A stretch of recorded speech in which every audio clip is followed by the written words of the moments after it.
Emerald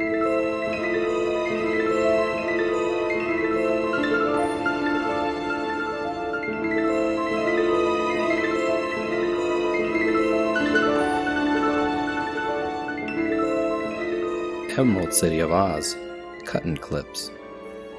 Dorothy and her travel companions had taken no provisions with them because they knew that they would be welcomed everywhere they might go in the land of Oz. The people would feed and lodge them with genuine hospitality. So at about noon they stopped at a farmhouse and were given a delicious luncheon of bread and milk, fruits, and wheat cakes with maple syrup. While resting a while and strolling through the orchards with their host, a round, jolly farmer, they got into the wagon and again started down the long, winding road. There were signposts at all the corners, and finally they came to one which read, "Take this road to the Cuttenclips." There was also a hand pointing in the right direction, so they turned and found it to be a very good road, but little traveled. "I've never been to see the Cuttenclips before," remarked Dorothy. "I haven't either," said the Captain General. "I've never seen them," said the Wizard. "Me either," said Billina. "I've hardly been out of the Emerald City since I arrived in this country," added the Shaggy Man. "Well, none of us have been there then," exclaimed Dorothy. "I wonder what the Cuttenclips are like." "We will soon find out," said the Wizard with a sly laugh. "I heard they are rather flimsy things." The farmhouses were fewer as they went down the path, and at times the path was so faint the horse had hard work to keep on the road. The wagon began to bounce, so they went slow. After a long journey, they arrived at a wall painted blue with pink ornaments. The wall was circular and enclosed a large space. It was so high only the tops of the trees could be seen above it. The path led up to a small door in the wall, which was closed and latched. On the door was a sign in gold letters that read, "Visitors are requested to move slowly and carefully. Please avoid coughing or making any breeze or wind." "What a strange sign," said the Shaggy Man, reading it out loud. "Who are these people?" "They're paper dolls," answered Dorothy. "Didn't you know that?" "Paper dolls? Who ever heard of that?" said Uncle Henry. "What a strange place this is." "They're not just dolls either," declared Dorothy. "They're alive." "Alive?" gasped Aunt Em in amazement. "Yes, let's go in," said Dorothy. They all got out of the wagon. The door in the wall was not big enough for them to drive the wagon through. "Stay here, Toto," commanded Dorothy. "No dogs allowed." Toto wagged his tail as if disappointed at being left behind, but made no effort to follow them. The Wizard unlatched the door and opened outward, and they all looked eagerly inside. Just before the entrance was drawn up a line of tiny soldiers, with uniforms brightly painted, with paper guns on their shoulders. They were exactly alike, from one end of the line to the other, and all were cut out of paper and joined together. As the visitors entered, the Wizard let the door swing back into place, and at once the line of soldiers tumbled over, fell flat upon their backs, and lay fluttering on the ground. "Hi there," called one of them. "What do you mean by slamming the door and blowing us all over?" "I am very sorry," said the Wizard regretfully. "I didn't think." "That's okay," retorted the other soldier, raising his head from the ground. "We just can't stand in a draft." "Can I help you up?" asked Dorothy. "Yes, please," replied the end soldier, "but gently, my friend." Dorothy carefully stood up the line of soldiers, who first dusted their painted clothes and then saluted the visitors. From the end, it was easy to see the entire line had been cut out of paper. From the front, the soldiers looked rather solid and imposing. "I have a letter of introduction from Princess Ozma to Miss Cuttenclip," announced Dorothy. "Very well," said the end soldier, and blew upon a paper whistle that hung around his neck.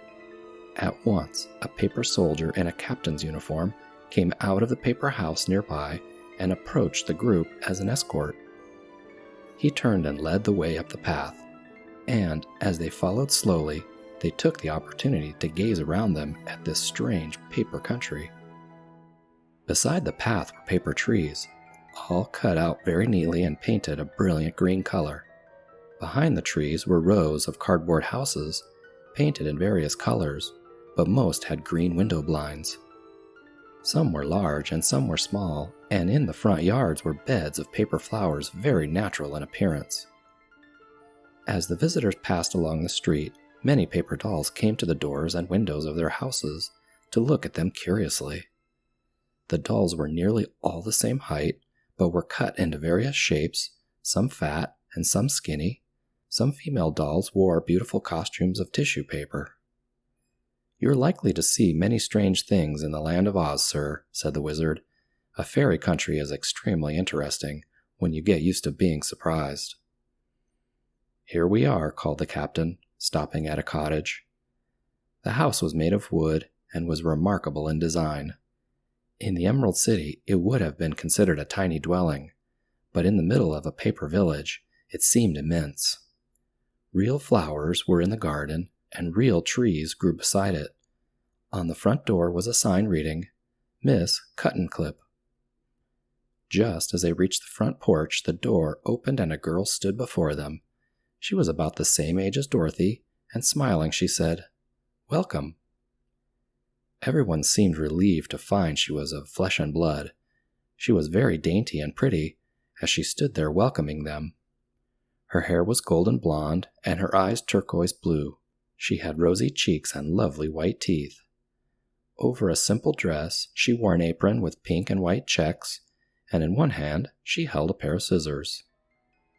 "We are here to visit Miss Cuttenclip," announced Dorothy. "I am Miss Cuttenclip," was the reply. "Please come in." She held the door while they all entered a pretty sitting room that was littered with all sorts of paper. There were sheets and scraps of all colors. On a table were paints and brushes with several pairs of scissors. "Please, have a seat," said Miss Cuttenclip, clearing the paper scraps off some of the chairs. "It has been so long since I had any visitors. Sorry for the mess. This is my workshop." "Do you make all the paper dolls?" inquired Dorothy. "Oh yes. I cut them out with my scissors and paint the faces and costumes." "How are the dolls alive?" asked Aunt Em. "The first dolls I made were not alive," said Miss Cuttenclip. "I used to live near the castle of the great sorceress Glinda. She liked my dolls, and I asked her if she could make them talk. The next day, she brought me magic paper. When I use this paper, the dolls come alive after I paint them." They left the cottage and followed Miss Cuttenclip through the streets of the village to see her work. It was indeed an amazing place. The visitors were not only greatly interested, but full of admiration for what she had created.